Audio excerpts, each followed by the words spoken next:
Line નાખવા માટેના જે પ્રવર્તમાન કાયદાઓ છે એમાં વળતરને લઈને કોઈ યોગ્ય નીતિ નથી, એટલે ક્યાં તો અમને બજાર કિંમતના 4 ગણા અથવા તો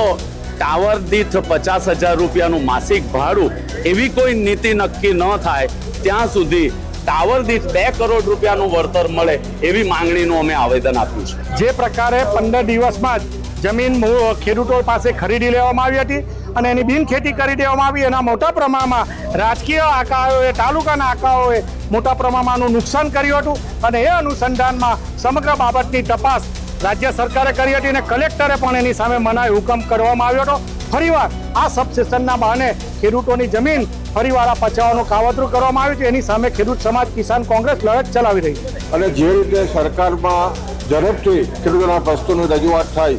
એનું અનુસંધાનમાં છેલ્લા 5-6 વર્ષથી સરકારથી સાથે કામ કરવાનો મોકો મળ્યો, પણ સરકારમાં ખેડૂતોનું કોઈ વાત સાંભળવામાં આવતી નથી અને ખાસ કરીને જે રીતની સ્થિતિ બને છે તમે જો તો ખાસ કરીને ઉદ્યોગોની વાત, ખેડૂતોના ભોગે ઉદ્યોગનો વિકાસ થઈ રહ્યો છે। ટેકાના ભાવની પણ વાત કરીએ તો આ વિસ્તાર શેરડીનો છે, 2015માં જે શેરડીના ભાવ મળતા આજે પણ એ જ છે। એટલે જે રીતે સરકાર ખેડૂતોની વાત કરે છે પણ જે રીતે ખેડૂતોનું શોષણ કરી રહી છે એ ચોક્કસ મેં નિહાળ્યું છે। એટલે આવનારા દિવસોમાં મક્કમતાથી ખેડૂતો સાથે લડાઈમાં હું જોડાયો। અમારી તમામ માહિતીથી અપડેટ રહેવા માટે જોડાયેલા રહો S9 ન્યૂઝ સાથે।